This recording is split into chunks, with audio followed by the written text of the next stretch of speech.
Heidegger pretende una renovación radical del pensamiento occidental, o, por decirlo como él prefiere expresarlo, una superación del pensamiento metafísico.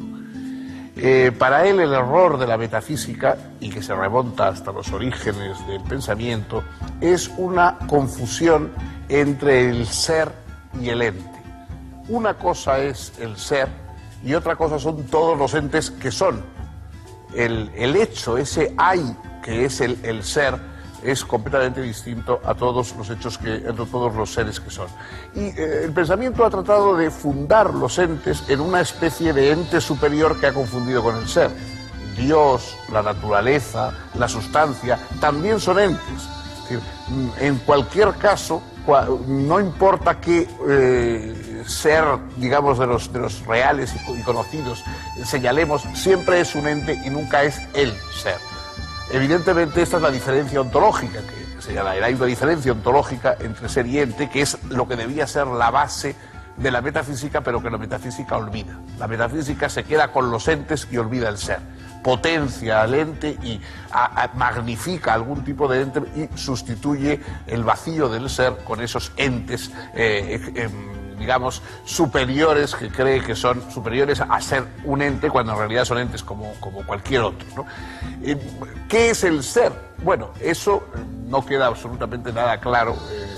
A veces parece que Heidegger juega a ir quitando todo tipo de atributo posible al ser. El ser no es un fundamento, el ser no es un principio. Incluso hay un momento en su obra, en algunos de sus apuntes, en que él tacha la palabra ser y pone la palabra nada.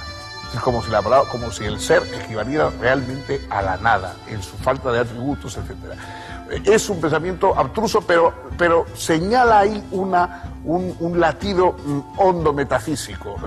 Ninguno de los seres que existen, por potentes y gigantes que nos imaginemos, puede compararse a la pregunta de por qué hay y no más bien la nada. ¿Por qué existe? ¿Cómo está ahí? ¿Cómo puede estar ahí? ¿No? Ese con una complejidad verdaderamente difícil muchas veces de expresar y de comprender, y que de luego a él le costaba mucho expresar de manera inteligible, pero quizá ahí está el centro del pensamiento de Heidegger.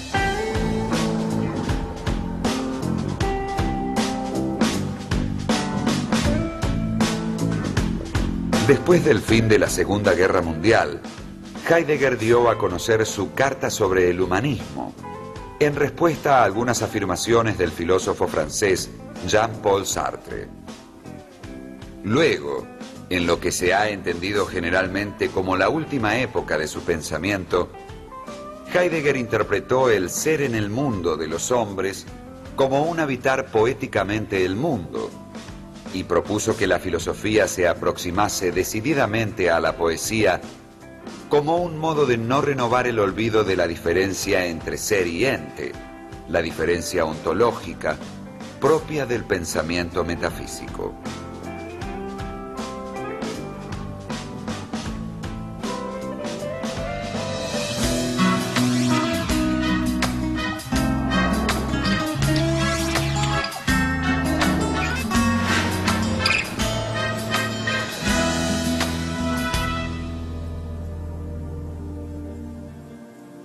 Aunque la diferencia ontológica precisamente consiste en no confundir el ser con el ente, el único modo que tenemos de acercarnos a la comprensión del ser es precisamente a través de uno de los entes.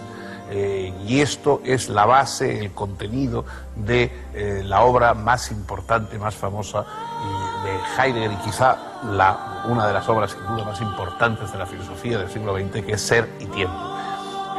¿Cuál es ese ser a través del cual, cuál es ese ente a través del cual podemos llegar al ser?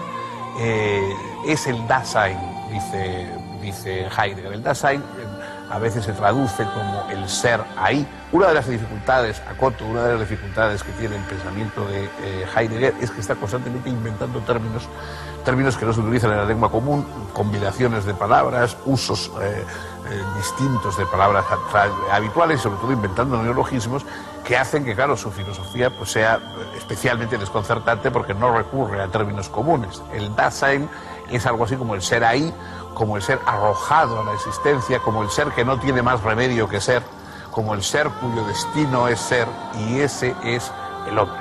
El hombre es un ente, pero un ente que problematiza su ser constantemente y que está de alguna manera vaciándose constantemente de su ser al intentar contemplarlo y aprenderlo.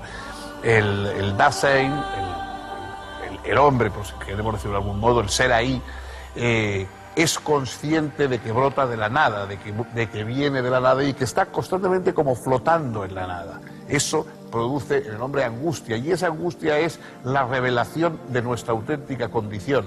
El tiempo, la temporalidad, nuestro vivir con los demás, nuestro tratar de escapar de la banalidad y de la trivialidad. Muchos seres humanos, muchos Dasein quieren olvidar esa temporalidad que los va llevando hacia la muerte, hacia ese momento, dice Heidegger, de la posibilidad de lo imposible, cuando se hace posible lo imposible.